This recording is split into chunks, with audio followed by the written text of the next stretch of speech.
এতিয়া মই আৰু কেইটামান আঁচনি দিব খুজিছোঁ আপোনালোকে জানি ভাল পাব যে আমাৰ অসমত যেতিয়া প্ৰথম ৰেচন কাৰ্ডখন ওলাইছিলে তেতিয়া ৰেচন কাৰ্ডত চাউল আছিলে আমি দামেদি কিনিব লাগিছিল তাৰ পিছত আমাৰ ৰেচন কাৰ্ডত আমি বিনা পইচাত চাউল পালোঁ এইবাৰৰ পৰা আমি নিয়ম কৰিলোঁ যে যাৰ ৰেচন কাৰ্ড থাকিব সেই ৰেচন কাৰ্ড থকা মানুহে মেডিকেলত গ'লে 5 লাখ টকাৰ বিনামূলীয়া আমাৰ চিকিৎসা পৰিয়ালটোৱে পাব পাৰে চাউল হ'ল ৰেচন কাৰ্ড হ'ল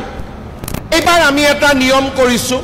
যে ল'ৰা ছোৱালীৰ যেতিয়া কলেজত এডমিশ্যন হ'ব এইবাৰ আপোনালোকে সাৰ্টিফিকেট বিচাৰি গাঁওবুঢ়াৰ ঘৰত যাব নালাগে ৰেচন কাৰ্ডখন দেখুৱালে প্ৰিন্সিপালে বিনামূলীয়া এডমিশ্যন কৰি দিব আৰু কাৰো ঘৰত সাৰ্টিফিকেট বিচাৰিব নালাগে ৰণুজা অৰ্ডাৰটো দি দিব আজি যে ৰেচন কাৰ্ড থাকিলে গাঁওবুঢ়া মৌজাদাৰৰ এছডিঅ'ৰ ইনকাম সাৰ্টিফিকেট নালাগে ভাল হ'ব না বেয়া হ'ব অলপ ভাল কৰি হাত চাপৰি বজাই দিয়ক তেতিয়াহে ৰণুজ দাই বলটো পাব এতিয়া ৰেচন কাৰ্ডৰ আমাৰ কি হ'ল চাউল পালোঁ আমি অৰুণোদয় পালোঁ ৰেচন কাৰ্ডত এইবাৰ আমি বিনামূলীয়া মেডিকেল পালোঁ আৰু বিনামূলীয়া এডমিশ্যন পালোঁ এতিয়া মোৰ পৰা লিখি লওক অক্টোবৰ মাহৰ 1 তাৰিখৰ পৰা ৰেচন কাৰ্ডত বজাৰতকৈ 30 টকা তলৰ দামত মই আপোনালোকক চেনি আৰু দালি দিম আৰু 10 টকা কম দামত মই আপোনালোকক নিমখ দিম তাৰমানে এখন ৰেচন কাৰ্ডে কিমান পোৱালি পাৰিলে বিনামূলীয়া চাউল হ'ল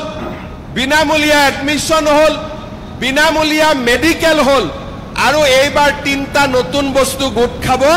সেইটো হ'ল দালি চেনি আৰু নিমখ ভাল হ'ব না বেয়া হ'ব অৰুণোদয় 1250 টকা আছে মহিলাই 10,000 পালে আৰু তাৰ লগত দালি চাউল আৰু চেনিও সোমাই গ'ল এতিয়া মোৰ মনটো চিন্তা লাগি আছে যে আই মাতৃসকলক গেছটো বিনা পইচাত দিব পাৰি নেকি এতিয়ালৈকে মই পাৰা নাই কিন্তু মোৰ মূৰত এইটো চিন্তা সোমাই আছে যদি গেছতো অলপ দাম কমাই দিব পাৰি এতিয়া উজ্জ্বলা গেছৰ দাম কিমান 550 হয় না নহয় কিমান 1000 হ'ল যাৰ উজ্জ্বলা নাই যাৰ উজ্জ্বলা আছে তাৰ হ'ল 550 টকা